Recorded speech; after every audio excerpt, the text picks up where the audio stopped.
Sejam todas e todes muito bem-vindos ao nosso primeiro encontro do grupo de estudos sobre o livro A Queda do Céu. Vou iniciar com a minha audiodescrição. Sou uma mulher branca, miscigenada, uma amazônida rondoniense, tenho olhos castanhos escuros, uso óculos na cor bordô, tenho cabelos na altura dos ombros, na cor chocolate acobreado. Estou usando brincos de pérolas e penduradinhos, uma blusa vermelha, não por acaso. Ao fundo tem uma parede branca com 3 quadrinhos e também uma árvore em formato de mandala feita de crochê. E estou sentada numa cadeira de escritório. De formação, eu sou psicóloga e analista junguiana e também sou uma servidora pública na área da saúde. Atualmente estou compondo a 2ª diretoria da AGPA, que é a Associação Grupo de Psicologia Analítica na Amazônia, na função de presidente. A AGPA é um coletivo de pessoas que se interessam e desejam fazer trocas a partir dos diferentes campos de atuação, né, que desejam fazer essas trocas com a psicologia analítica. Estamos muito felizes com a chegada de vocês aqui em Rondônia e na Amazônia, mesmo que de forma virtual, né? E desejamos que seja realmente um espaço de troca, de encontro e ampliação de consciência, tá? E queremos acolher vocês com uma composição poética que foi feita a partir de poetas de diferentes lugares do Brasil e fora do Brasil.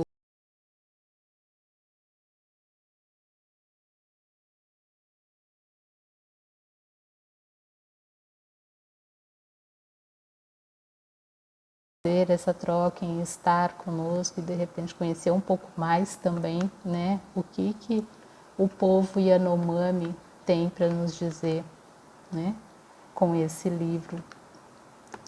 Então, eu vou ler aqui para vocês essa composição poética como um acolhimento, né, na chegada de vocês. Você pode me riscar da história, com mentiras lançadas ao ar. Você pode me jogar contra o chão de terra, mas ainda assim, como a poeira, eu vou me levantar. E descobriram um tipo de pescoço que diz a verdade sobre as coisas que acredita dizer. E descobriram que há outro tipo de pescoço para a alma do poema que se foi. Eu rogo a poesia que borde os sentidos. Para a alma do verso que se foi, eu rogo a palavra que se parta em várias. Dizem que a cidade é de todos, só para a gente acreditar que ela é de ninguém. Quem conhece a cidade como as marcas da mão, mormaço no suor, escorrendo, evaporando, o horizonte quente subindo do chão. Quem escuta a voz da cidade? Quem escuta a voz da floresta? Nessa terra canta o curió, voa bonito o gavião, é lindo ver o socó, e a pipira comendo mamão. Quando fechas o livro, eles alçam voo como de um alçapão, eles não têm pouso, não têm porto. Alimentam-se um instante de cada par de mãos e partem. E velhas, então, estas tuas mãos vazias, no maravilhado espanto de saberes. O alimento deles já estava em ti? A voz de minha bisavó ecoou criança nos porões do navio. Ecoou lamentos, de uma infância perdida. Tarde de vento, até as árvores querem vir para dentro. Bem-vindas. Quero lembrar aqui também que não fazemos nada sozinhos, né? Se tem algo que a pandemia também, né, pôde nos ensinar, é que a nossa sobrevivência ela é coletiva, né? Então a nossa luta também deve ser coletiva. E nesse sentido, como não fazemos nada sozinho e para a gente poder estar aqui nesse momento, várias pessoas contribuíram, ajudaram, se envolveram para que pudéssemos ter esse encontro, esse primeiro encontro.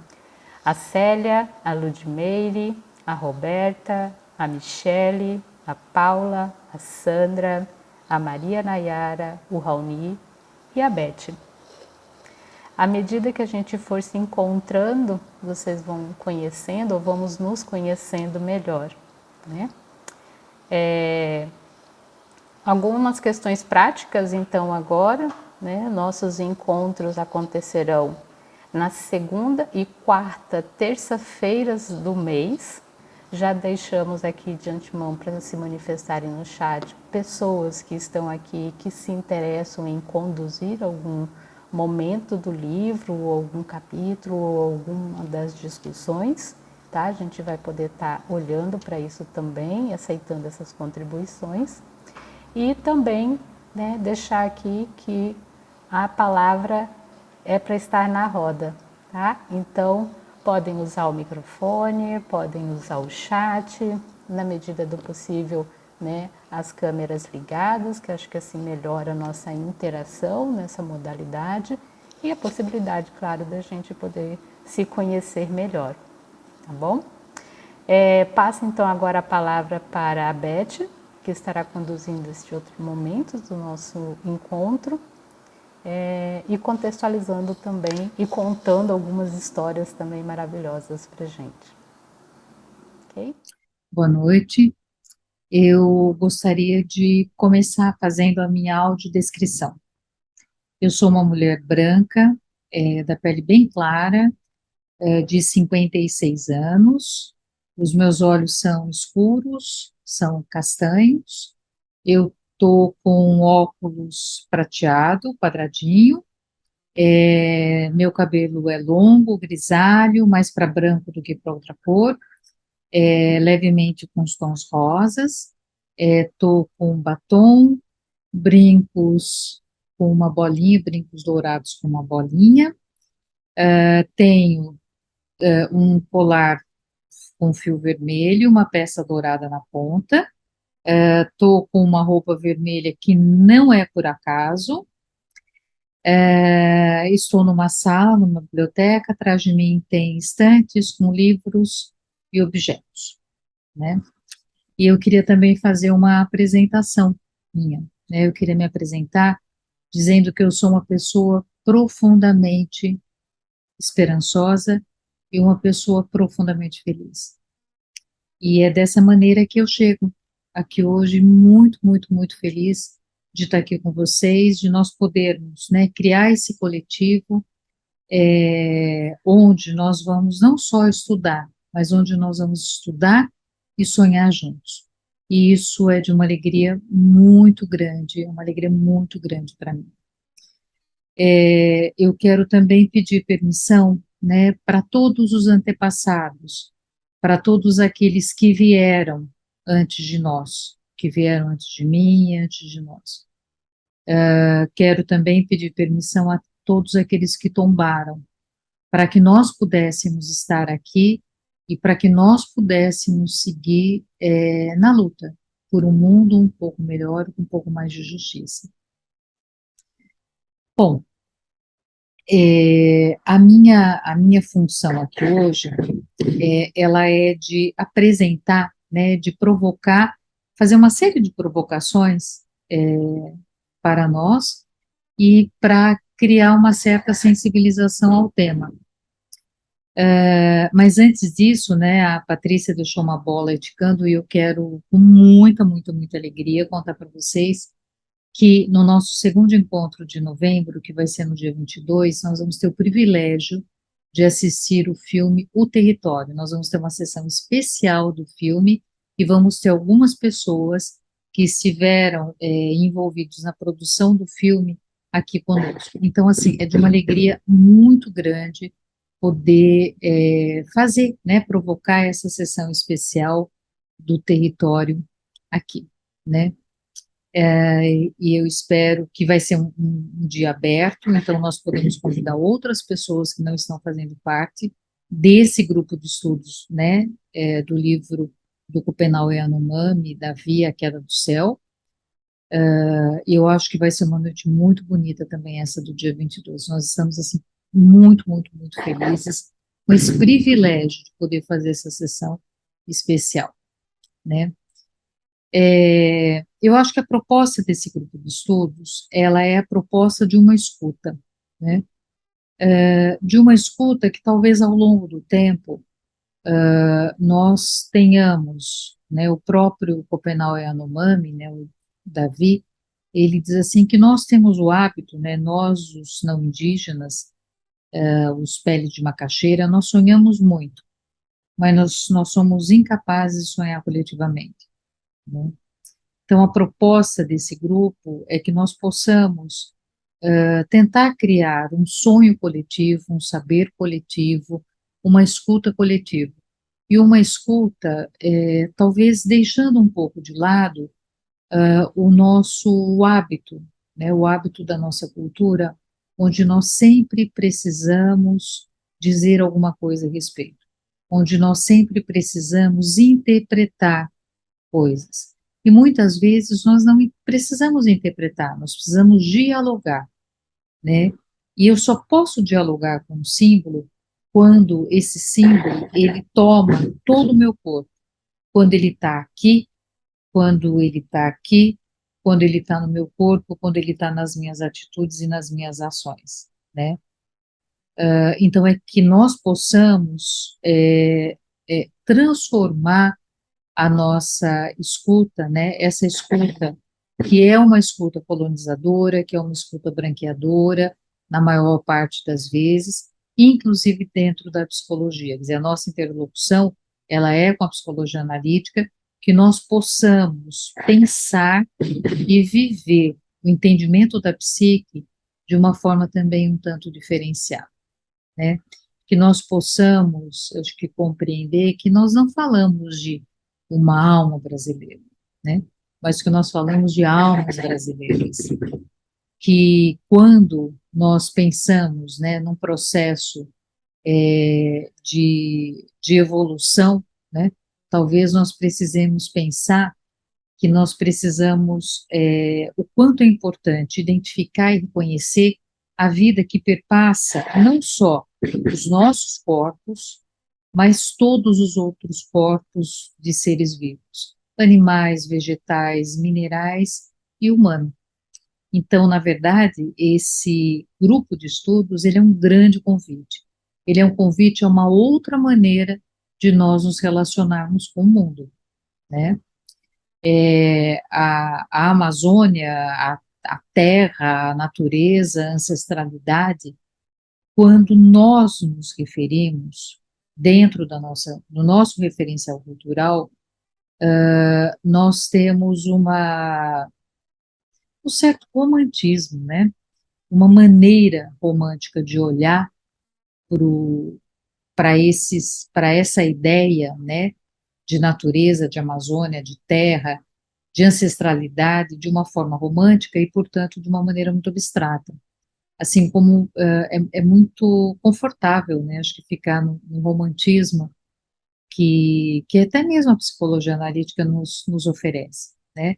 Quando, na verdade, a terra, a Amazônia, ela tem almas, né? Os animais, os minerais, os vegetais, e são almas que são concretas e que se fazem na luta diária pela sobrevivência. Se nós quisermos entrar em contato nós precisamos dialogar com essas questões todas, dialogar com esses símbolos que são absolutamente concretos, né? O conhecimento ancestral, ele é algo concreto, e que ele está com as pessoas. Aquilo que nós aprendemos na psicologia analítica, né, que quando o indivíduo morre, morre uma parte da humanidade, né, quando um indígena, né, quando morre, quando nós somos apartados de uma gama de conhecimentos que se vai com ele, né? Então, se nós queremos fazer essa escuta e entrar em contato com esses conhecimentos ancestrais, nós precisamos ter um comprometimento concreto para proteger as pessoas que não protegem a natureza a Amazônia, porque elas são, e os corpos dessas pessoas são, e esses corpos carregam também conhecimento. Mitologia, espiritualidade, sagrado, né, palavras muito, muito comuns, né, dentro do nosso meio. Mas não são, primeiro que para os indígenas, né, não existem mitos, não existem lendas, existem histórias, e histórias que são concretas vividas aqui dentro. Mas nem mitologia, espiritualidade, a ideia de sagrado, né, não está localizado em lugares, em objetos ou em rituais somente. Nós nos tornamos sagrados quando as nossas relações com todas as formas de vida, elas têm uma igual importância. E isso, eu acredito que nós vamos ver muito nesse texto que o Copenau Yanomami nos oferece, né? Aliás, eu tenho pessoalmente tanta gratidão, porque ele e outros, né, como Krenak, como Guajajara, e como tantas outras, né, outras e outros, eles não desistiram de nós, eles não desistiram, apesar de tudo o que nós já fizemos, né, os nossos antepassados, né, e acho que hoje, mais adiante, né, nós vamos ver um vídeo, um curta-metragem, de como os nossos antepassados se aproximaram dos indígenas. Mas nós podemos fazer uma história diferente, e acho que a proposta desse grupo, ela é inclusive de fazer uma história diferente, né? E eu ouvindo tudo isso que o Copenau Yanomami e todos os outros, né, nos trazem, a partir das histórias que nós vamos ouvir, né, e o Krenak tem uma fala, ele diz assim, olha, vocês sabem por que que a gente conta histórias? Nós contamos e nós ouvimos histórias para abrir a possibilidade de outros mundos, de novos mundos, para dar sentido, para que nós possamos, ampliando os nossos horizontes, aventar de fato a possibilidade de novos mundos, né? Então, nós chegamos com esse texto e com a generosidade de todas essas pessoas. Então, que nós saibamos melhorar a nossa escuta, né? Abrir os nossos ouvidos sem procurar respostas, mas que nós possamos entrar em contato, e entrar em contato aqui, e né, com a ressonância que isso vai ter no nosso próprio corpo, e não só com o nosso pensamento, né? E aí eu vou contar, né, para vocês, e para mim também, né, porque eu também estou ouvindo, várias pequenas histórias. E a primeira delas, eu quero contar a história da castanheira, né? Eu não sei se vocês sabem, mas assim, numa floresta, tem até uma ideia, um pensamento que os ticunas têm, que chama Nainicu. e que sempre que eu posso eu falo isso, então acho que eu não vou estar repetindo aqui, mas a ideia na Inicu é a ideia de que, assim, quando a gente olha uma floresta de cima, ela é completamente igual, parece muito parecido, muito igual, muito parecido, não tem muita diferenciação. Quando nós vamos andando pela floresta, quando nós descemos e pisamos na terra, nós vamos percebendo a diversidade que a floresta tem. Tem árvores que ficam mais isoladas, tem árvores que ficam em bloco, em conjunto, tem árvores de terra firme, de várzea, tem árvores grandes, pequenas, há uma diversidade. A floresta, ela só é uma floresta porque ela vive na diversidade, né? Porque ela existe na diversidade. E quando alguém, né, quando uma pessoa, ela vai fazer uma derrubada, a castanheira é uma árvore que está sob preservação, ela está em extinção, que dá a castanha do Brasil, né, ou a castanha do Pará, como nós conhecemos também. Então, o que que as pessoas fazem? Elas derrubam todas as árvores que estão no entorno e a deixam sozinha. E aí, estando só, ela só tem um caminho: esperar o tempo da morte. É, Acho que esse grupo é uma tentativa de não ser uma castanheira dessa forma, né? Mas é um coletivo, né? Nós temos um coletivo floresta aqui. Essa é a primeira história. Eu não sei se vocês conhecem, né? Mas é uma indígena, a Julie Trudoá do Rico, né? Que ela é Macuxi. E ela conta uma história que ela ficou um bom tempo, né? Ela conta até em um livro que ela faz uma autoafirmação como uma coxi. Se alguém tiver, o livro está até aqui do lado, esse livro aqui. E a Julie, ela fala que ela veio a Porto Velho, né? Estou falando, eu estou em Porto Velho, e ela foi junto a uns parentes caritiana, foi comprar algumas coisas. E ela falou assim: bom, eu estava morando há um tempo fora, e aí eu cheguei e fui pagar com cartão.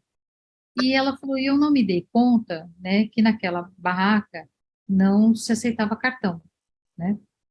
Ela ficou surpresa com isso, assim, mas percebeu, né, o distanciamento dela e a não percepção, e perguntou onde é que ficava, então, o banco, né? E a senhora falou: olha, fica ali, tem uma castanheira, o banco fica do lado da castanheira. E ela sai procurando, olhando, procurando, e ela não achava o banco. Até que ela pergunta para uma outra pessoa, e a pessoa fala assim: do lado da castanheira. Ela falou: então, ali. Ela falou: mas eu não estou vendo, né? Aí ele falou: a castanheira está aqui, o banco está aqui. E aí ela narra isso nesse livro, né? Que ela tomou um susto muito grande, porque a castanheira, gente, a castanheira é um negócio imenso, né? E ela não tinha visto a castanheira. E aí, nessa narrativa, ela deixa uma pergunta. Ela fala assim: bom, eu não via a castanheira, né? Será que nós enxergamos as castanheiras, né? Ou qual tem sido a nossa relação com o espaço que nós circulamos, com esse espaço urbano? Tem uma outra história que eu quero contar para vocês, que é que ela acontece numa terra baniwa, né, que fica entre a Colômbia e a Venezuela, ali próximo ao Alto Rio Negro. E essa terra, ela é também conhecida porque ela tem cogumelos florescentes. E tinha um conjunto de pesquisadores, acho que biólogos, não me lembro exatamente o que eles estavam nessa terra pesquisando os cogumelos, e eles não conseguiam encontrar os cogumelos, eles tinham uma dificuldade muito grande de encontrar. E assim, já quase para vir embora e desistindo da pesquisa, um indígena, né, foi acompanhá-los. E falou, porque ele dizia ali, mas ali tem os cogumelos. Eles diziam, mas não tem os cogumelos. A gente olha, olha, olha, olha e não vê, né? Acho que a gente está indo por um caminho errado. E aí esse Baniwa, esse indígena Baniwa, ele vai, quando chega, ele fala, agora vocês desliguem as lanternas. E eles dizem, mas se desligar, nós não vamos enxergar.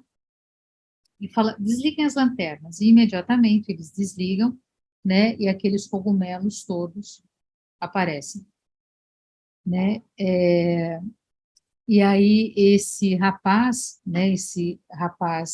Baniwa, ele fala, às vezes é preciso que a gente desilumine para que a gente possa estar vendo, né?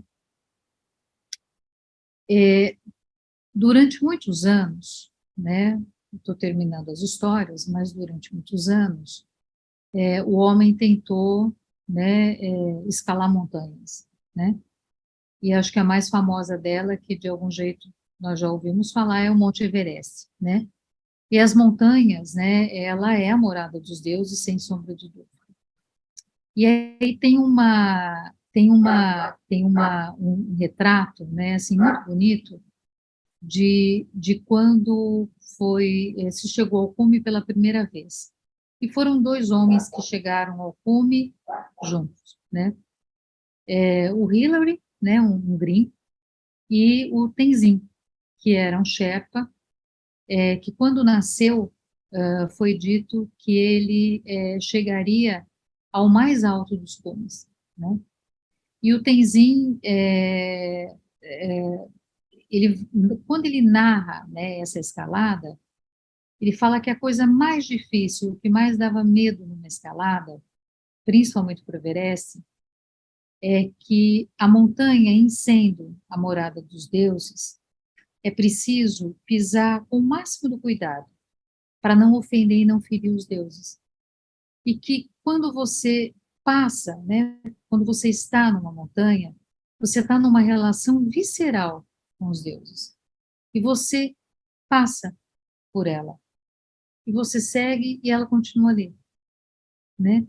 E para as pessoas, né, para os gringos, né, quando se vai a uma montanha, você vai para conquistar o cume, né? E que isso faz com que os deuses se protejam e com que os deuses, de fato, eles tenham muita dificuldade de entender, né, o que leva uma pessoa a estar numa montanha se ela não vai colocar o corpo dela numa relação, o corpo e a alma e o tempo numa relação direta e profunda com esse lugar por onde ela está passando, né? Eu quero só colocar mais duas coisas, e aí eu quero apresentar um curta para vocês, para a gente, né? Uma, eu acho que é a certeza de que nós estamos numa crise civilizatória, né? E essa crise civilizatória, ela traz consigo um processo razoável de higienização. Então, nós nos sentimos sujos quando nós tocamos a terra, né? A gente fica com a mão suja quando a gente pega a terra. As nossas relações são muito higiênicas, né? Porque talvez a gente precise repensar um pouco aquela ideia de adaptação, né? Nós nos adaptamos e nós não lembramos de imediatamente nos desadaptar para adaptar novamente, para desadaptar, né? Nós tentamos construir a nossa segurança tendo certezas e fazendo adaptações e cristalizando essas adaptações, né? E é claro que fica muito difícil daí entender o que é, afinal de contas, a natureza. E nós esquecemos, né, que quando eu chego, se eu chegar para alguém e falar assim, olha, você viu lá fora aquele negócio, né, que a gente tem? Aqui, lá na calçada, eu tenho, e aqui atrás também, perto de onde eu estou, tem um monte de negócio que ele é assim, assim, ele vem do chão, aí ele faz um negócio assim, às vezes ele faz assim, Às vezes ele tem coisa pendurada. Vocês sabem o que é isso? Pode abrir o áudio e falar. O que é isso? Quem arrisca? Árvores, As pessoas em árvores. pé. Árvores, né? Pessoas de pé, né? Pessoas de pé, que às vezes, dentro dessa crise civilizatória, né, Thelma, a gente não consegue enxergar. Porque eu só chamo isso de árvore, não de cadeira, porque essa é uma ideia, né, construída socialmente.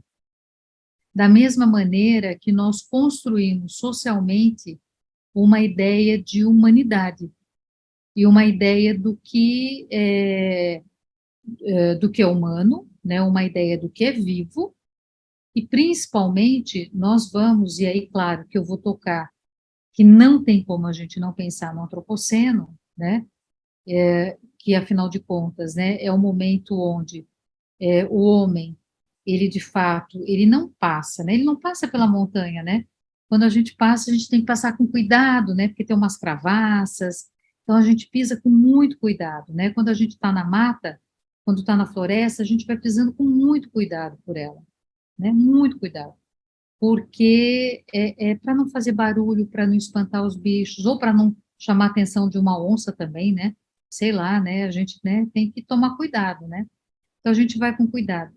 E às vezes nós somos como, né, nesse tempo, né, enquanto humanos, nós nos colocamos numa escala de valor muito maior, né, numa escala muito diferente de valor, né, e nós esquecemos, né, que a alma é algo comum a todos nós.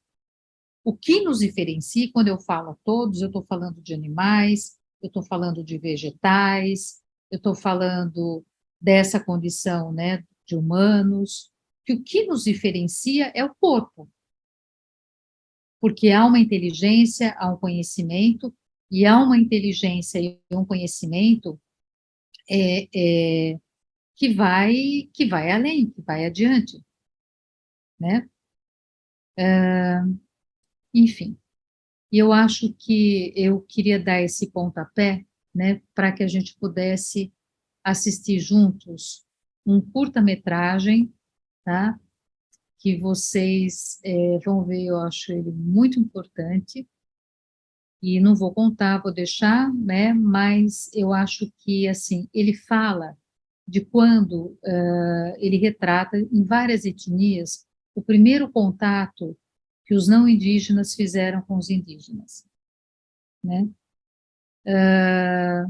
Muitas vezes eu já fiquei profundamente envergonhada, já fiquei muitas vezes muito mobilizada, porque não fui eu, mas também foram os que vieram antes de mim. Então eu me sinto corresponsável, profundamente corresponsável por isso, né? Mas eu acho que nós temos a chance de estabelecer outros primeiros contatos, né? Outras formas de contato. Então eu acho que é importante a gente também conhecer esse lado da história. Então, vou compartilhar aqui com vocês, para a gente poder estar vendo. Deixa eu abrir aqui.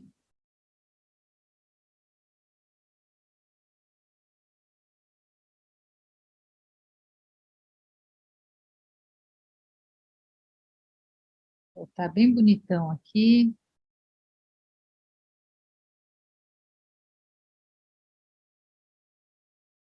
Aqui, ó.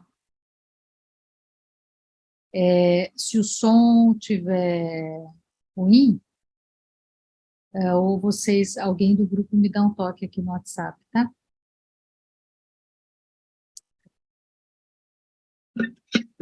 Sou Pataxó, sou Xavante, Cariri, Yanomami, sou Tupi, Guarani, sou Carajá. Sou Pancararu, Carijó, Tupinagé, Potiguar, sou Caeté, Puniú, Tupinambá. Sou Pancararu, Carijó, Tupinagé, Potiguar, sou Caeté, Puniú, Tupinambá.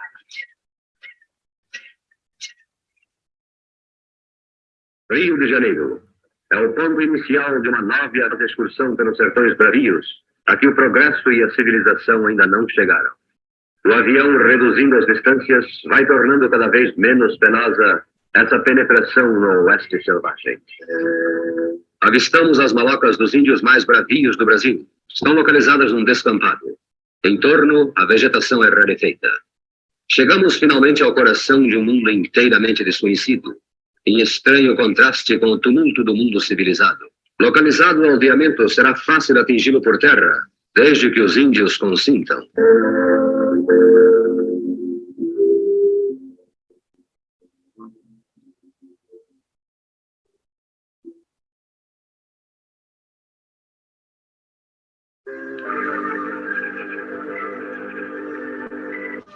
O feiticeiro da tribo leva a mão à boca para afastar os maus fluidos. O guerreiro Chavante se submete aos martírios de uma camisa.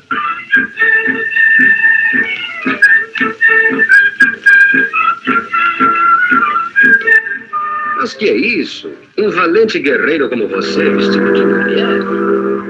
Quando lhe ouvem o ruído, ganham a distância, gesticulam e embrenham-se na mata.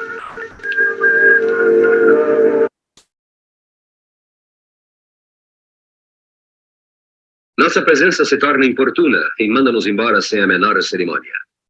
Declaram, porém, que agora são amigos e que os brancos jamais serão outra vez massacrados nos limites daquela imensa região governada pela nação chavantina. Sobrevoamos mais uma vez o aldeamento dos Chavantes. Entramos em contato com os índios, mas nosso principal objetivo ainda não foi alcançado. Não conseguimos entrar nas malocas. No entanto, estamos certos de que numa nova expedição seremos hóspedes nas cabanas chavantinas. Eis-nos de regresso ao Rio de Janeiro, outra vez em contato com a civilização trepidante, no cenário em que os homens lutam sem arcos nem flechas, a batalha incessante do progresso.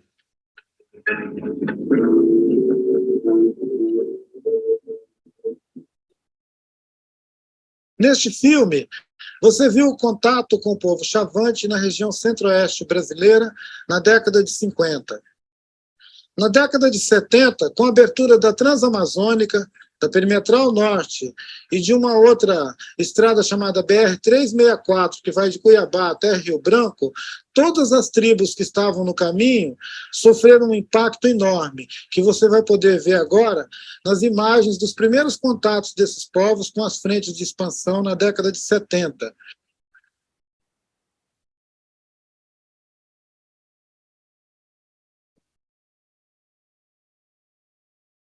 Em Rondônia, a abertura da BR-364 e a colonização de todo o estado teve um impacto direto sobre o Suruí e o Sintalaga.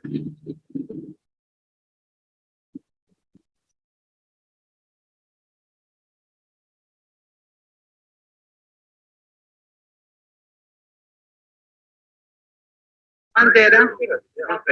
Bandeira.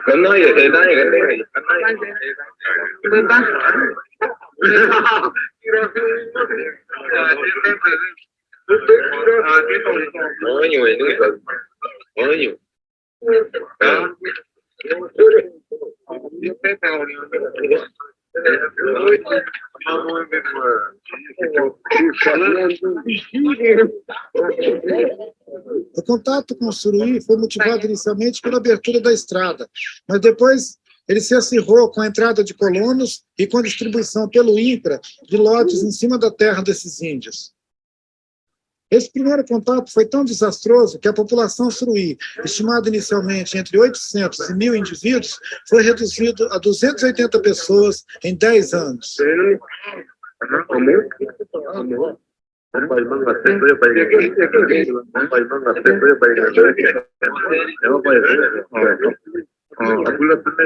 Para os Sintalaga, o dano do contato não foi muito diferente. Eles foram distribuídos em 3 reservas indígenas, uma longe da outra, porque sequer tinham conhecimento de que eles eram o mesmo povo, uma mesma etnia, e distribuíram eles em áreas separadas, onde eles sofreram com as epidemias e a pressão dos colonos em volta de seus territórios.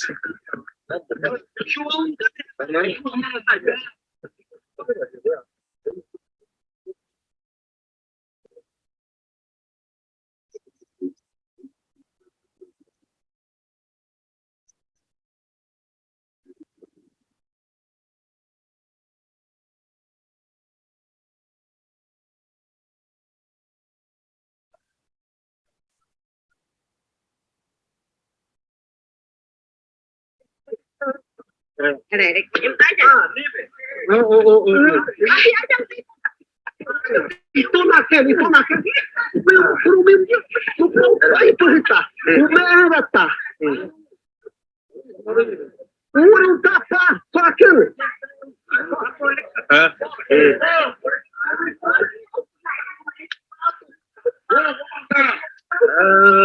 Vai parir uma emoji. Vai parir uma emoji. A abertura da Transamazônica atingiu muitos povos no seu recorte, entre eles os Paracanã, que tiveram uma perda enorme na sua população e, anos mais tarde, ainda tiveram parte de seu território inundado pela hidrelétrica de Tucuruí. Essa série de contatos que nós assistimos nas últimas décadas, elas foram responsáveis por uma mortalidade de mais de 80% da população de todas essas tribos que vocês conheceram agora. Isso foi um verdadeiro genocídio na história do Brasil.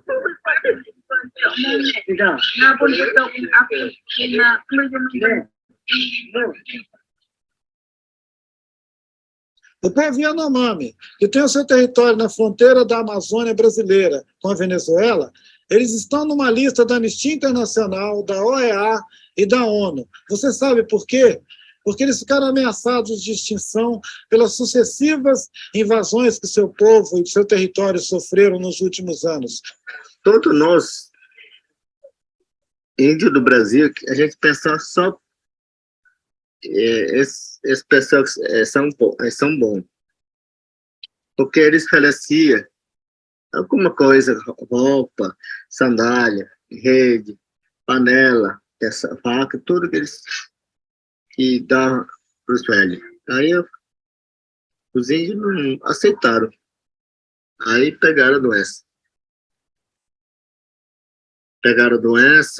Aí depois começou a aparecer a doença.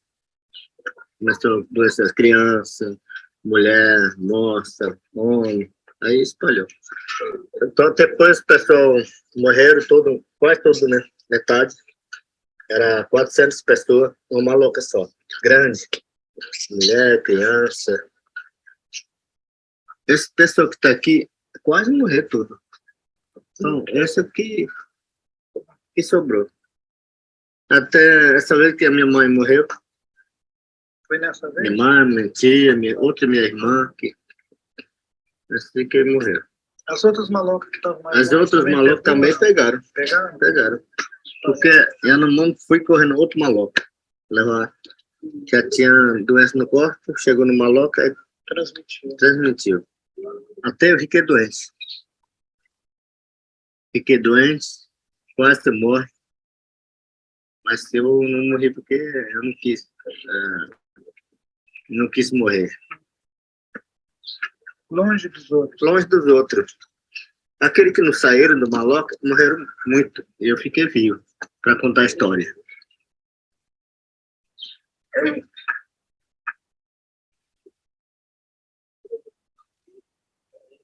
E passou o tempo de novo. Ano 76, 77. Entrou garimpeiro. Muita gente. Entrou a pé, pelo rio, de voadeira, e veio de avião, e veio de helicóptero. Aí que espalhou. Até eu viajar para Brasília para falar com o presidente sucessor Ney. Aí o governo falar para mim, olha, Davi, é muito difícil tirar garimpeiro. É muita gente, não tem dinheiro, não tem helicóptero, não tem pessoa para ir lá. Tem, vocês têm muito dinheiro. Tem exército, né? Tem exército, tem avião, tem dinheiro, tem tudo. Mas tem que tirar todos os garimpeiros, porque eles estão matando, os garimpeiros estão matando meus parentes. Também estão morrendo de doença. Eu saí do meu país e fui para os Estados Unidos, falar com o secretário do meio ambiente, da ONU. Contei tudo lá para ele. Olha, você que é secretário do meio ambiente, você que domina o mundo inteiro, então eu quero que você manda tirar garimpeiro. meus parentes estão morrendo, já morreram muito. Eu não quero acabar com o meu povo. Eu quero meu parente vivo, como vocês têm. Vocês têm mulher, vocês têm criança, vocês têm família. Eu tenho direito também. Precisa meu povo. Aí falou, olha, nós vamos resolver. Nós vamos pedir com o presidente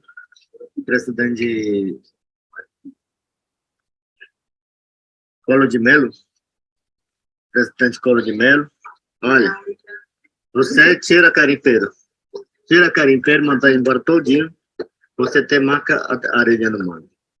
Você tem dinheiro. Aí resolveram. Tirou o garimpeiro, explodiu todas as pistas de poço, só para fazer calmar, gente. Aí tiraram tudo, explodiu todas as pistas, tiraram todinho. Aí começaram a ter marcar.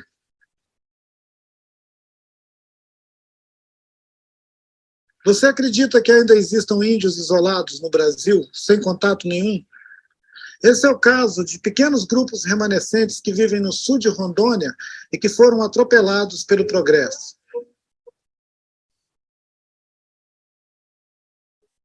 Em 1974, quando o INCRA iniciou a abertura da gleba Corumbiara, as frentes de trabalho encontraram índios isolados ou sinais deles em 3 locais da região. O topógrafo encarregado de fazer a linha 145, ele voltou dizendo que não ia continuar porque ele viu vestígios de índios.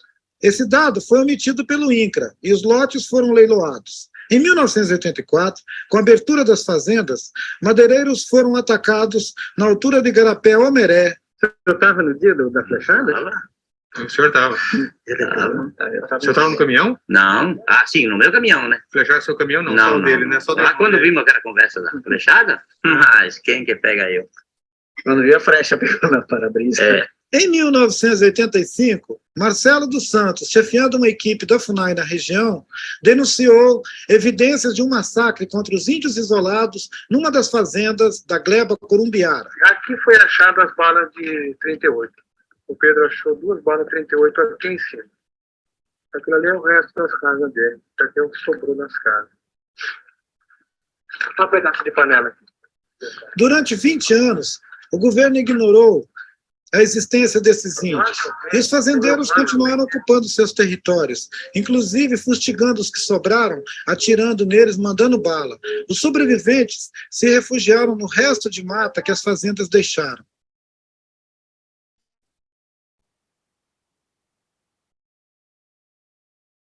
Dez anos mais tarde, em setembro de 95, a mesma equipe da FUNAI localiza os primeiros 2 índios canoê no Igarapé-Omeré.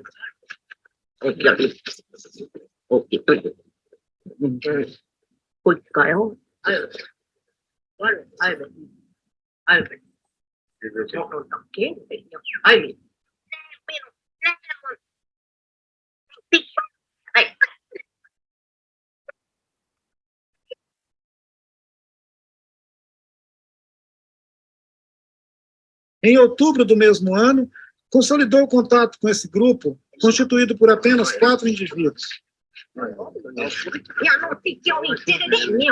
No mês seguinte, um grupo formado por 7 índios da família Tupari foi também localizado com a ajuda desses mesmos índios canoês.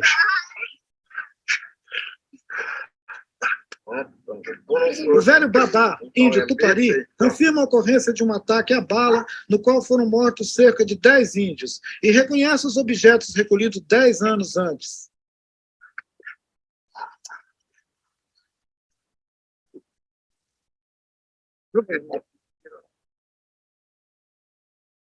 Em julho de 1997, madeireiros do sul de Rondônia comunicaram à FUNAI a descoberta de uma maloca indígena na gleba Corumbiara.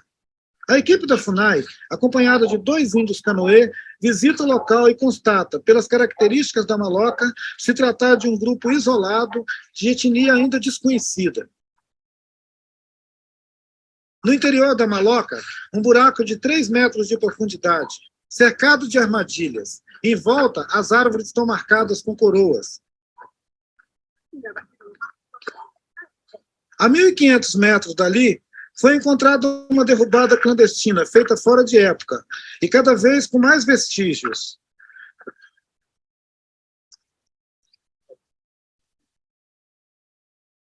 Com um trator de esteira, o fazendeiro tenta mascarar as evidências da presença indígena na área. Os mamoeiros estão aí, é.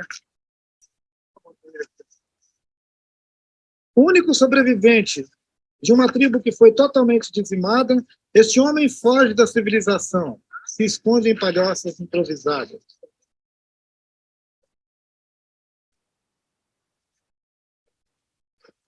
Na última tentativa de aproximação, ele ficou 6 horas acuado dentro de um abrigo.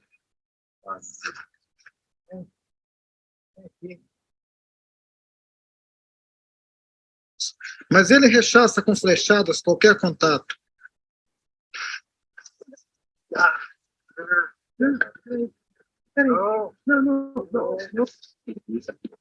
A equipe de contato foi embora e deixou a câmera ligada, escondida. 6 minutos depois, ele saiu fugindo pelos fundos do abrigo.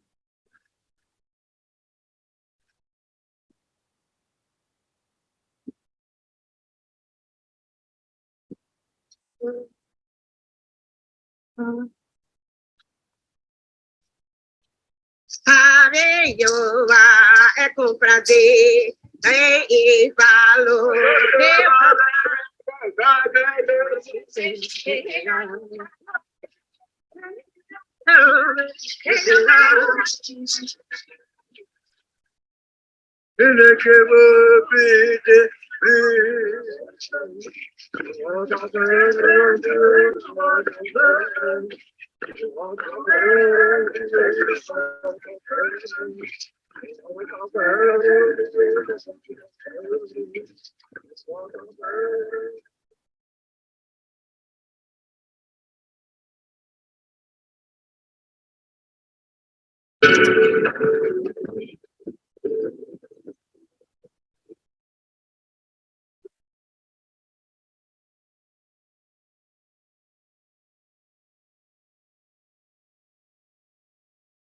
Gente, vamos conversar um pouco?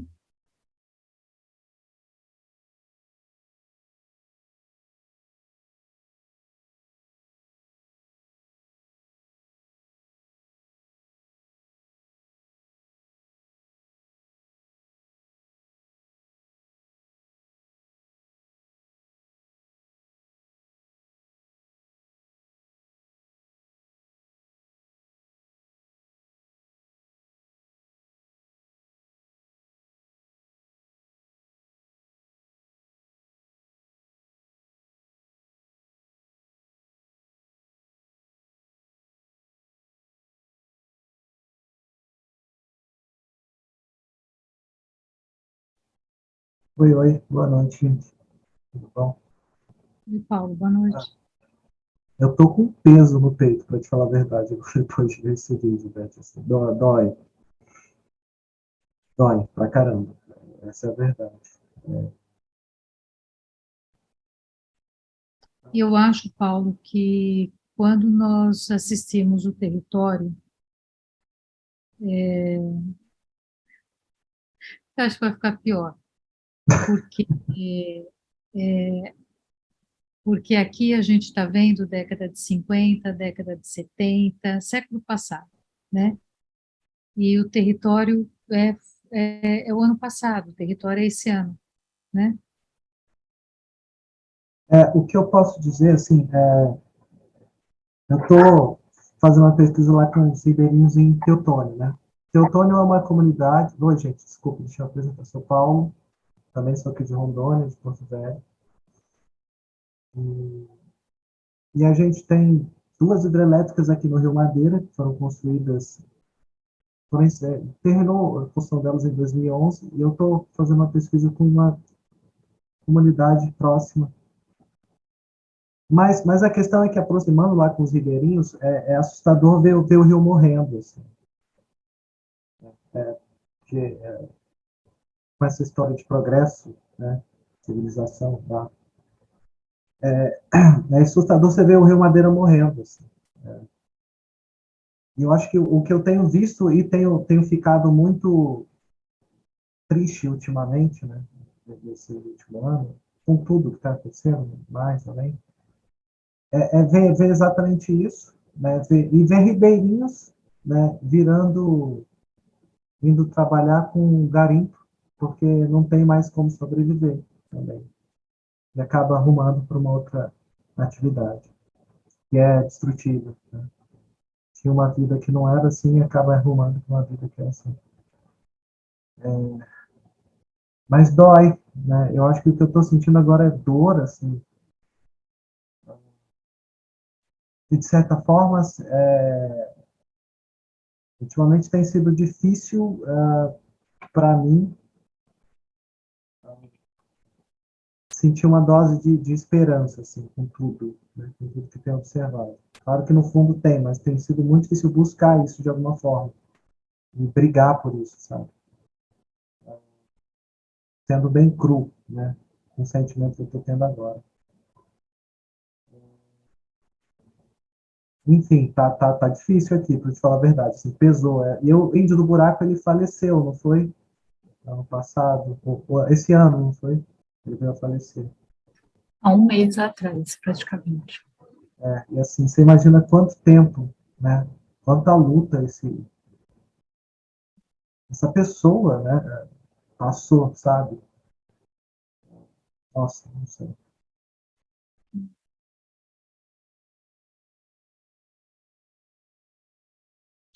Paulo, quando você fala do Rio, né, eu acho que a gente pode começar, né, costurando um pouco. Assim, nós falamos em mitos e em lendas, né? Mitos e lendas indígenas, né? Os indígenas não falam em mitos e lendas, eles falam em histórias, né? Mas eles não falam, eles sentem, né? Nós sabemos, nessa crise que a gente está vivendo mais aguda, né? Que a única coisa que o Covid matou foi gente. A única coisa que ele matou. Ele não matou as outras coisas, né? O mundo, ele existia antes da gente e ele vai continuar existindo, né? E quando você fala do Rio, né, acho que eu lembro sempre, né, acho que assim, os Krenaques, eles são um dos exemplos de quem, assim, eles sempre souberam que o Rio Doce estava lá. Eles sempre souberam que o Rio Doce estava ali, né? Então, acho que as coisas, às vezes, é terrível, eu não tenho a menor dúvida, é terrível, dói, mas se essas pessoas não desistiram da gente, se eles não desistiram da gente, né, eles continuam disponíveis para dialogar conosco, né, eles continuam olhando e vendo, né, que o Rio Doce está ali, porque o Rio Doce está ali, eu penso que esse esperançar, ele pode vir, de fato, dessa mudança, né, de uma mudança profunda de olhar perante o mundo e de convivência com o mundo. E que aí eu acho que tem que chamar Paulo Freire para conversa, porque isso tem que ser radical. Nós temos que ser radicais, né? Porque se nós não formos radicais, a gente não consegue sentir, a gente começa a interpretar. E aí eu acho que é uma coisa que às vezes, né, a gente vive na psicologia, a gente que fala, né, em símbolo, psicologia analítica, a gente interpreta símbolos, mas viver o símbolo é uma coisa muito, eu acho muito difícil, né? Mas está aí, está vivo, não está morto, né? Só que não está nos nossos olhos. E talvez até não esteja nos nossos olhos para que a gente não termine de massacrar, né? Nós temos em Rondônia, né, mais de 200 etnias, só que a Amazônia, né, é metade do Brasil. A Amazônia é metade do Brasil. E que está assim, né? Claro, está lascada. Mas é metade do Brasil, né? Então, o rio está ali. Vai depender, né, da relação que a gente estabelece, do chamado, né, que a gente estabelece com esse rio. Eu acho que isso talvez, assim, que com as populações ribeirinhas, né, é uma relação diferente. Os extrativistas, por exemplo, eles falam, o Zé Maria, né, que é uma liderança extrativista, é um Chico Mendes de Rondônia, né, acho que para fazer uma síntese. Ele hoje está com Parkinson, está muito debilitado, mas ele fala uma coisa muito interessante, ele fala que os extrativistas tiveram muita dificuldade de compreender os indígenas, né? Em várias áreas, você tem de um lado reserva extrativista, do outro lado reserva indígena, né? E tiveram muita dificuldade, e ele falou em muita dificuldade em trabalhar em conjunto, porque os extrativistas, até então, eles têm uma formação como a nossa, talvez os ribeirinhos também, né? Não tem a ideia do coletivo, né? Não tem uma ideia de sonhar em conjunto, né? A gente continua insistindo em sonhar individualmente. Então, talvez quando a gente começar a sonhar com o rio, talvez a gente consiga, né, alimentar o rio e dizer para ele que ele pode voltar, né? Eu acho que viu isso, por exemplo, as terras, né, do Sebastião Salgado, né, que quando a gente vê lá no Sal da Terra, né, no filme, que fica muito claro que não tinha nada o leito do rio seco e começou a voltar, né?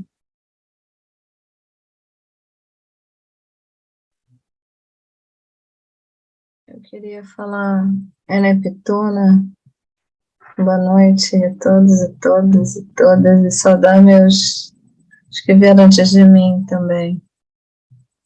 Eu falo a partir dos povos da Bahia, sou tupinambá. Mas quando você falava, eu lembrei de duas coisas. Uma é uma fala do Krenak, que fala que tudo começou a ficar difícil quando começou a ter o desenvolvimento, quer dizer, quando perdeu seu envolvimento. A gente deixou de se envolver, né? De se envolver com os não humanos, de se envolver uns com os outros, né? E aí, você falando do Rio agora, e vendo essas imagens, né? E Paulo ali, que é um tocado, eu passei por uma situação faz 6 meses. A gente estava indo num território nosso, de uns parentes que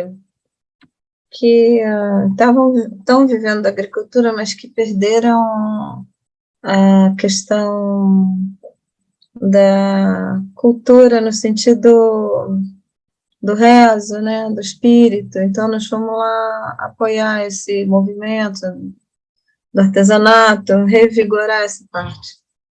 E quando a gente estava indo, nosso território não é demarcado, apesar de ter sido o primeiro território de contato, quando o Cabral se perdeu, e não é demarcado. Então, a gente subiu. Então, a mineradora está dentro do nosso território, que eu acho que é o que os Yanomamis vivem fortemente, a gente também. E a gente foi considerado extinto, né? Darcy Ribeiro publicou que os tupinambás eram extintos, já estavam extintos, né? Então, nós subimos, e na nossa frente estava uma retroescavadeira, e a mineradora lá tira areia, né? A gente é chamada Eleia Baiana, que é mais ou menos a configuração amazônica. Então, debaixo da floresta tem Ariel. E aí ele passou por uma reserva de aroeira, e ele virou assim, né? Aí o cacique que estava comigo falou assim, quando a gente voltar à floresta de aroeira, acabou. E nós subimos. Quando a gente voltou, já não tinha mais, sabe? Então, é bem forte. Que isso não é passado, né? Que nem você falou, no território deve estar pior, né? No filme, né? A gente vai ver mais recente. Mas isso é uma constante na nossa vida, e isso é muito duro, porque a gente não está se desenvolvendo, a gente está envolvido, né? Se envolvendo. Então, uma árvorezinha que tomba é muito doído. Para nós é outra relação. Né? Então, isso me reportou esse momento.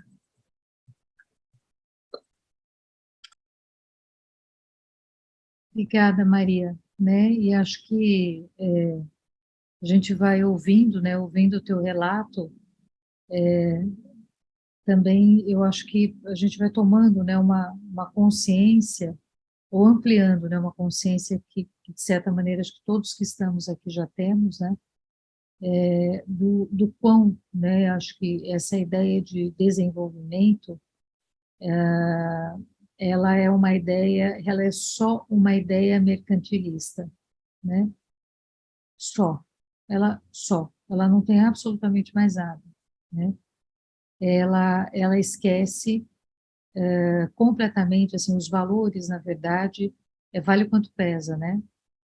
E não cessa, né? Então, muito, muito importante o que você está colocando, e até esse olhar, né, do Darcy Ribeiro, quanto que talvez assim mesmo, né, quando nós nos sentimos comprometidos, e aí claro que eu me incluo, mas a gente às vezes tende, né, a falar, né, ou opor, ou a gente tende a antecipar determinadas coisas, sem de fato fazer com que, eu acho que tem uma amplitude de narrativa.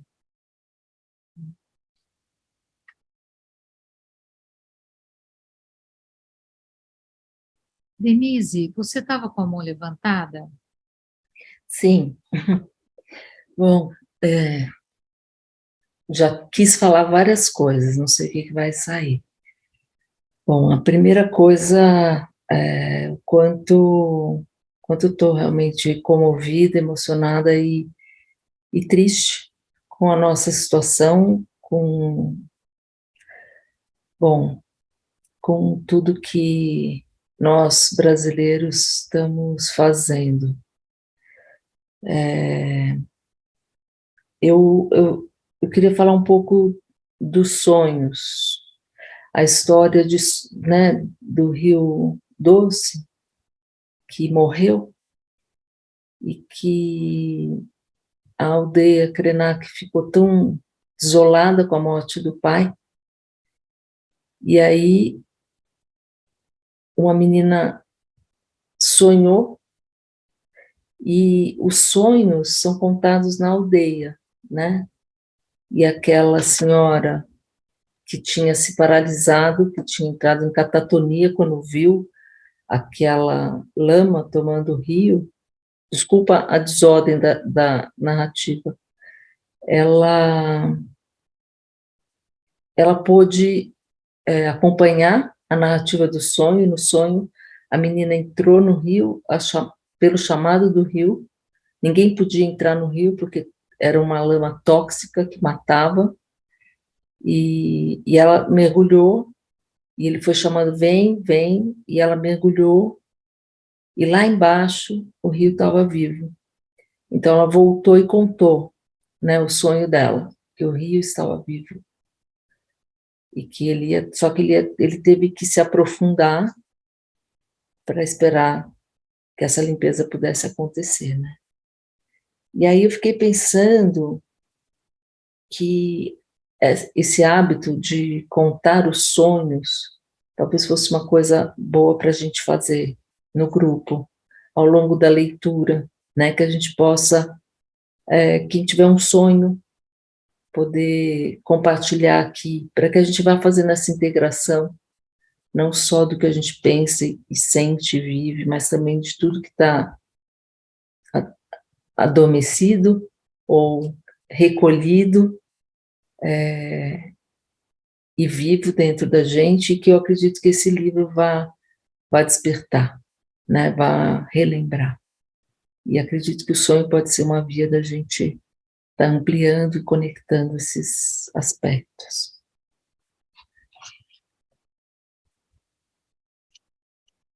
Acho que muito, muito bacana, Denise, a proposta, né? Acho que são como as histórias, né? A Giselda aqui dizendo também. E acho que a gente poderia, talvez, né, pensar num caminho, né, da gente só ouvir, né? E a gente guardar a tentação de fazer alguma coisa com aquilo, porque acho que essa tendência que é parte da nossa formação, né, e da nossa epistemologia, de tentar explicar, né? A gente precisa explicar, a gente precisa ter uma palavra final nas coisas, né? E não, né? É só deixar de fato que aquilo cumpra o seu papel, né? Acho que uma ideia excelente, né? Acho que se a turma concordar, acho que pode ser uma coisa muito bacana.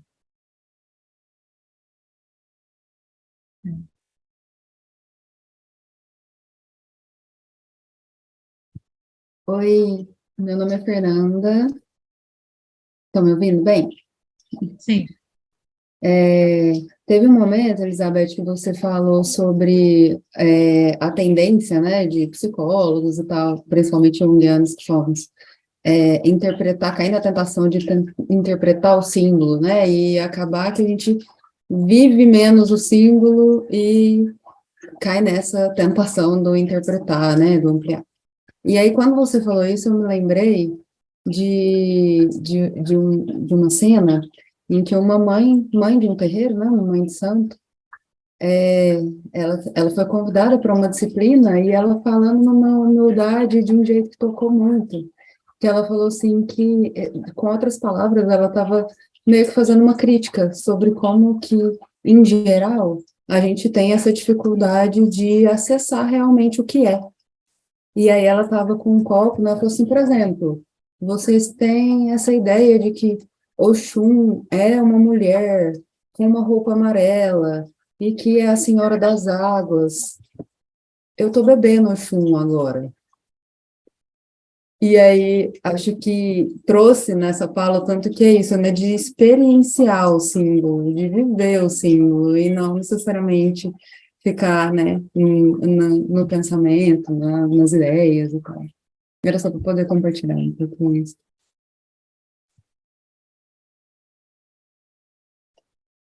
Muito bacana, e eu particularmente acho que esse é muito um caminho dentro dessa proposta, né? A gente conseguir acessar isso. Isso demanda um tempo, que é um tempo que a gente normalmente não tem, né? Porque a gente precisa resolver as coisas, né? A gente acha que tem que resolver. Bonito, né? Bonito isso, muito bonito. Queria fazer uma contribuição, Beth, ainda. Há pouquíssimo tempo, na verdade, na semana passada, eu tive que viajar para o interior aqui do estado, para um município chamado Machadinho do Oeste, que é uma região onde tem bastante exploração também de madeira, né, que fica próximo de Ariquemes. E aí, enquanto faz muito tempo eu não tinha ido visitar esse município ainda, né, e aí chama a atenção, que acho que nesse sentido que nem a Fernanda também estava colocando, de quanto que a gente se coloca nessa condição de conseguir observar e sentir o que acontece, e a gente estar atenta a como as pessoas, né, também se relacionam com isso. E eu estava com outras pessoas também, né, no carro, que a gente estava indo para uma reunião lá, e aí eu comecei a observar, né, assim, uma extensão grande de plantação. A gente foi para uma estrada que ainda, né, tem um certo trecho com mata, mas de repente abre-se um clarão dos dois lados e assim, plantação de soja e plantação de soja para os dois lados, né? E aí começa a ver um terreno arado, que ainda não está sendo feito o plantio, e as castanheiras isoladas, né? E eu fico observando aqui, assim, gente, olha só, sozinhas as castanheiras, né? Só que eram sozinhas em 2 terrenos, e aí outra pessoa que conhecia mais tempo a região, já tinha ido, né, anos anteriores naquela região, pega e comenta, aqui era um castanhal, tinha muitas castanheiras, né? E aí a outra pessoa comentando que assim, nossa, mas ainda tem essas, né? Ou seja, 3 ou 4 castanheiras, porque, né, só não foram derrubadas porque, de fato, né, paga-se uma multa caríssima e as pessoas, né, é proibido por lei derrubar castanheira, né? Porém, derruba-se todas as outras ou todas as outras espécies de árvores que estão ao redor daquela castanheira. E para uma floresta sobreviver, né, ela é essencialmente coletiva, né? Para uma floresta ficar em pé, ela precisa de todas as espécies ali que se originaram naquele espaço. Né? Terreno na Amazônia é um terreno muito empobrecido se não tem a floresta. Né? Precisa sair muito caro. Então, quem planta soja na Amazônia é quem tem muito dinheiro, porque é muito caro preparar esse solo. Então, assim, acho que eu queria colocar, porque assim, são coisas que às vezes acontecem tão próximo da gente, no cotidiano da gente, que a gente não pode perder essa conexão de sentir e observar o que está acontecendo com a gente. Mesmo que a gente esteja com 45 pessoas aqui na sala e a gente tem vários estados aqui junto com a gente, né? E cada um vivendo a sua realidade, mas essa acho que é uma possibilidade da gente conseguir nos sentirmos enquanto natureza, enquanto território, né? E enquanto também, né, pessoas que estão aí, né, nessa mesma luta que os povos originários.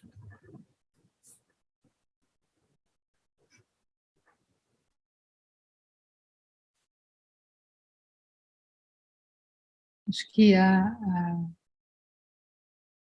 tua fala me lembrou uma cena, Patrícia, nós estávamos na aldeia do cacique pajé Cisino Caritiana, e aí o Cisino estava falando algumas coisas, e aí no meio da fala, né, ele virou e falou assim, chamou todo mundo ali, no caso de professor, né, professor,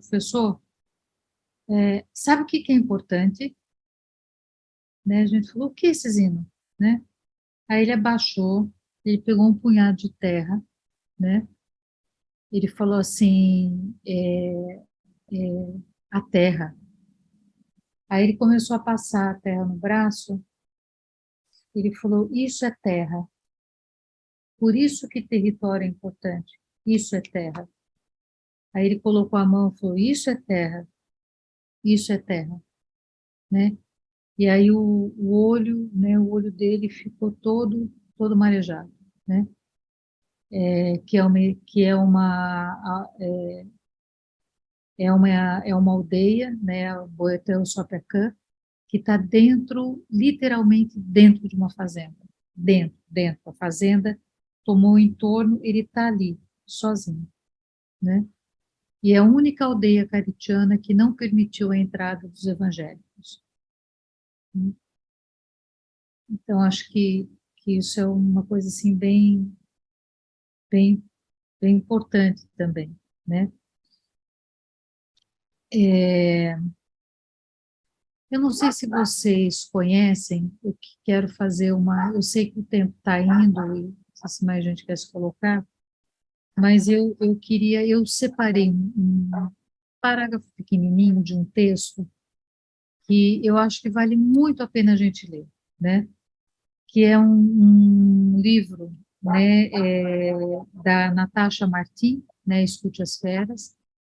É um livro precioso, e tem um trecho que ela tem um encontro com um urso, né, Thelma? E nesse encontro com esse urso, isso tem, ao invés dela rechaçar, dela querer matar o urso, ela entende o que é que aquele encontro com o urso significa, né? E aí ela escreve o seguinte: teria sido tão simples se a minha perturbação interior se resumisse a uma problemática familiar não resolvida, ao meu pai morto cedo demais, às expectativas não satisfeitas da minha mãe. Então, eu poderia resolver a minha depressão, mas não. Meu problema é que o meu problema não pertence apenas a mim, que a melancolia que se exprime no meu corpo vem do mundo. Acredito sim que é possível se tornar o vento que sopra através de nós, como diria Lore, que é uma pessoa com quem ela conviveu. E é comum não voltar atrás, como ele, como tantos outros. Fui ter com os Evans de Easter e vivi na floresta com eles por uma razão bem distinta de uma pesquisa comparativa. Entendi uma coisa: o mundo desmorona simultaneamente em todos os lugares, apesar das aparências.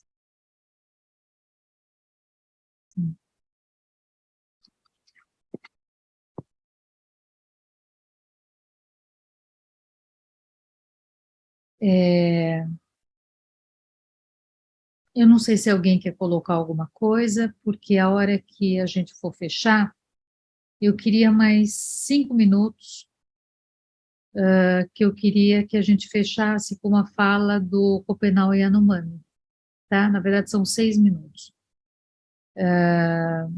E aí eu queria saber se alguém quer colocar alguma coisa, alguém quer falar. Boa noite.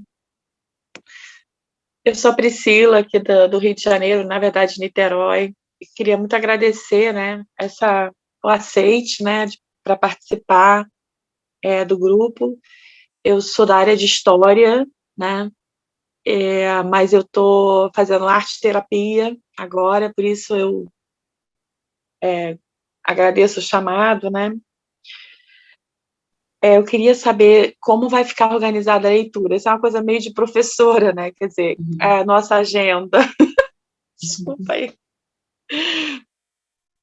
Obrigada. Imagina, Priscila. O próximo encontro, que é o dia 8, nós vamos trabalhar o texto do Eduardo Viveiros de Castro. Tá? Essa foi fácil. Boa noite, Beth, minha querida, tudo bem? É um pouco nessa linha mesmo organizativa, assim. A ideia é que seja de 15 em 15 dias, é isso, então? Então, ideia de 15 em 15, e daí de uma aula para outra, ou de encontro para outra, a gente organiza qual vai ser o capítulo que a gente vai ler, enfim. Sequência, Cris. A ideia, então, na verdade, não é a cada 15. É na segunda e na quarta, terça-feira, porque pode ser que tenham 5 semanas, né? Então, é na segunda e na quarta, terça-feira. E a proposta, né, que a gente também vai colocar para rodar, mas é de nós irmos até a segunda terça-feira de dezembro, que eu acho que é dia 13, e aí voltamos em janeiro, né? E aí nós terminamos essa parte introdutória do livro, aí em janeiro a gente começa no capítulo 1. A gente devia ter posto isso antes, esquecemos, mas... Obrigada, boa noite. Obrigada, Cris.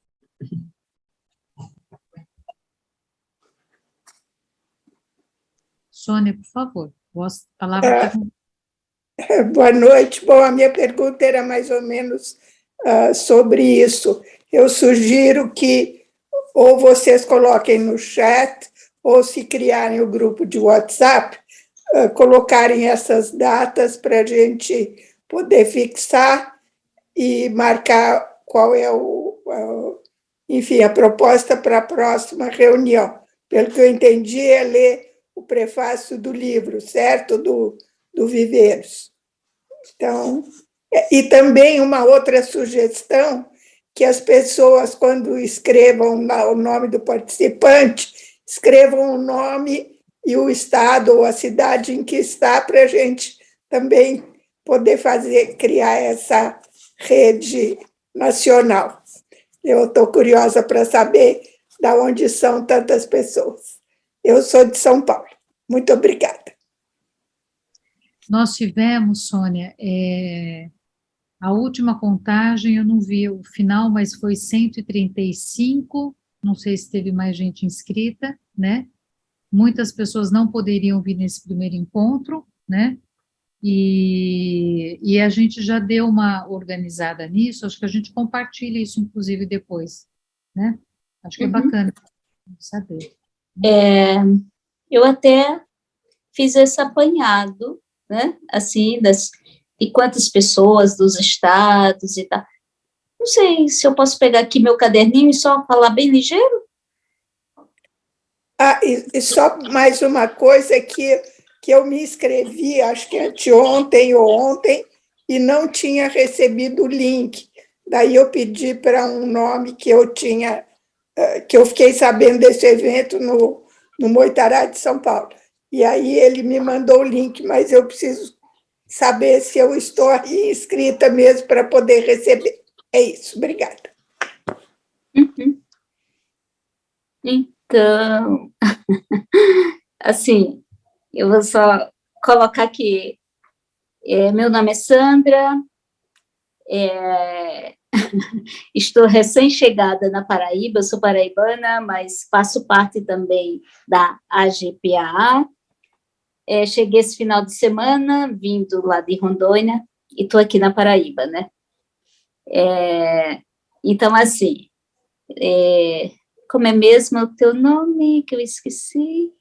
Sônia. Sônia. Sônia. Tá.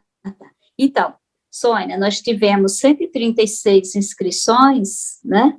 E foram, né, para a gente também saber, né, quantos somos, né? Então, da Paraíba tivemos 2 inscrições, de Rondônia 10, do Ceará 10, de São Paulo 67, do Rio de Janeiro 19, Santa Catarina 6, da Bahia 5, Tocantins 1, Minas Gerais 6, dos Estados Unidos 2, de Pernambuco 1, do Rio Grande do Sul 2, Alagoas 1, Piauí 1, Goiás 1, Distrito Federal 1, e da Espanha 1 e Paraná 1. Então, foi mais ou menos, e pode ser que sejamos mais, né? Tá bom, obrigada. E também, como eu vi que vocês fizeram uma pesquisa de horário, depois vocês digam qual horário que ganhou, para a gente saber na próxima reunião a data, horário e o tema. Muito obrigada. De nada. Sônia, nós fazemos isso ainda essa semana, tá? Rapidinho, para todo mundo se organizar, tá?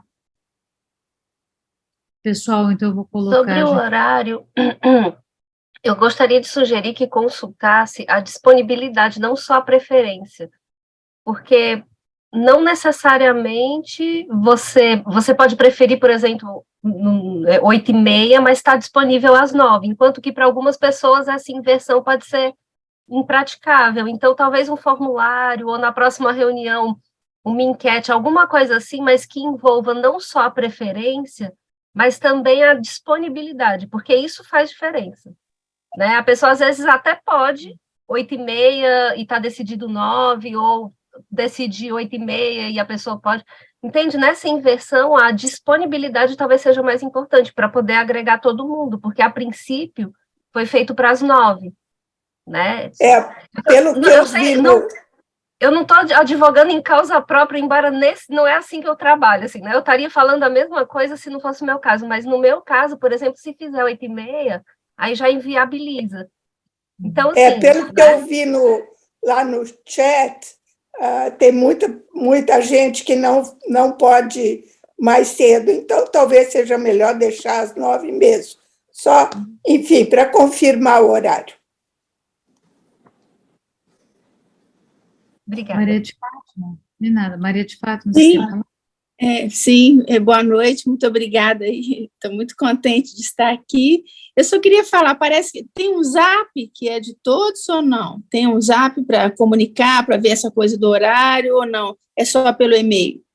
Não, nós vamos criar, né? Vai Isso foi criar. uma outra coisa que nós decidimos consultar o grupo também, para ter, inclusive, esse exercício, né? Da consulta e a gente não ir entrando no automático das coisas. Mas tá bom. Tá? Obrigada. Nada. Gente, então nós vamos nos despedir, né? 6 minutinhos aqui de Copenau e Yanomami, e espero que todo mundo que a gente tenha aí um bom domingo, né? Que a gente consiga respirar aliviado domingo um pouco, né? Que assim seja, né? Um beijo para vocês e vou compartilhar aqui o nosso Copenau aqui, Yanomami. Deixa eu pegar ele aqui.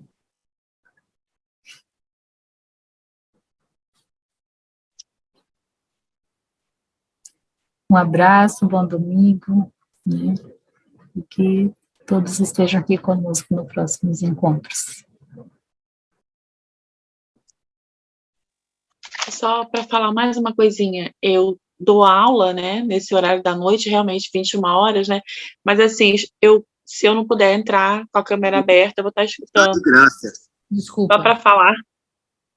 Desculpa, eu te cortei. Você pode repetir? Só porque eu Só estava... para, assim, a ideia de que a gente, por educação, né, tem que estar com a câmera aberta, mas assim, eu posso estar voltando do trabalho, então, mas eu vou estar escutando, até poder me disponibilizar com a câmera aberta, só para pedir desculpa a qualquer coisa no futuro.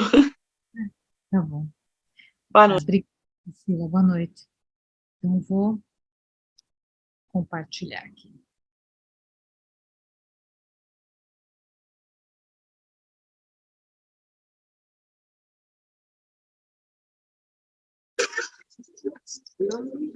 A natureza não vai pedir dinheiro, não.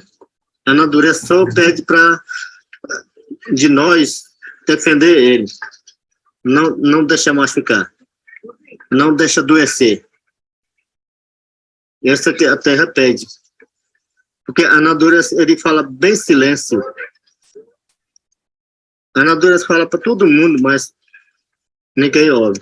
Não consegue ouvir. Porque tem muito carro, barulho de carro, barulho da gente. Quando você chega na aldeia, assim, você entra no mato, você dorme sozinho, você escuta tudo que a natureza está falando. Olha, Yanomami, Krenatinho, me escuta. Aí você fica com as orelhas abertas. Você vai ouvir tudo que a natureza fala bem mansinho, calmo.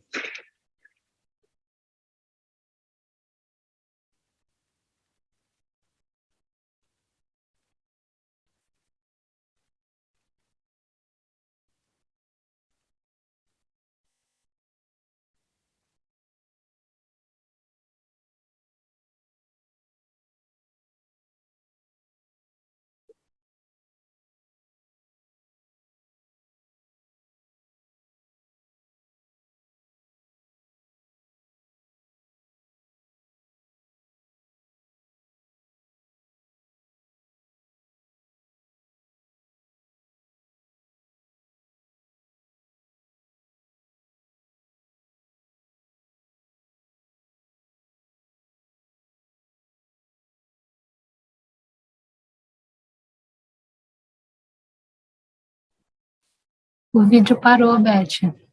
O Beth ainda está na sala?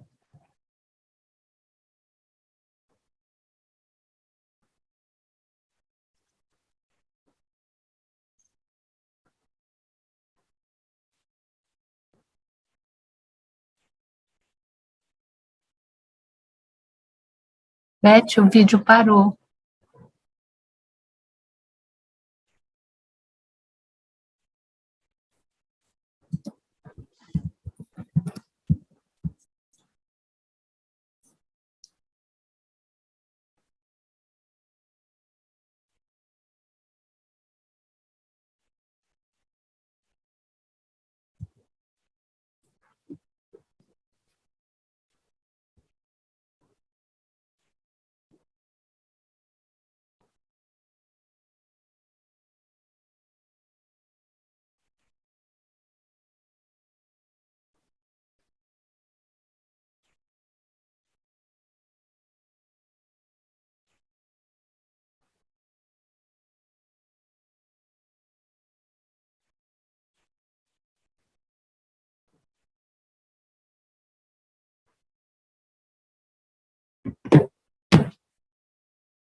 os brancos que entender. Tem que pensar um pouco, só fica falando, destruir, colocar mineração, tirar a riqueza da terra. Para com isso aí.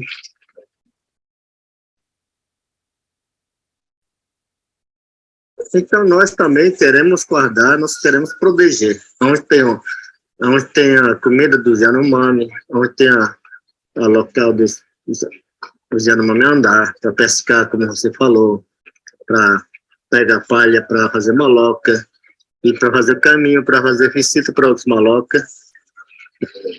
Yanomami não precisa derrubar. Yanomami não precisa tirar ouro da terra. Tirar ouro da terra para quê? Não enche barriga, não se come, só cria problema. Se nós Yanomami destruir a terra, assim, no rio, o que vai acontecer? Vai sujar o rio. E o peixe que mora no rio, eles comem, vai começar a adoecer, vai começar a morrer. E o animal, anta, ele toma água, ele vai pegar dor de barriga, depois ele morre. E nós também, que a gente usa água, a gente bebe, aí depois dor de barriga, dor de cabeça, depois fica doente e fica morre. Então eu quero que eles também pensar para a gente trabalhar junto. Proteger o mundo, proteger o céu, lua, estrela, trovão. Tudo que a gente aqui, as crianças que nascem, a gente fala para eles. A gente fala com as mulheres também. E fala para as brancas também, para entender. Mas outras pessoas acreditam.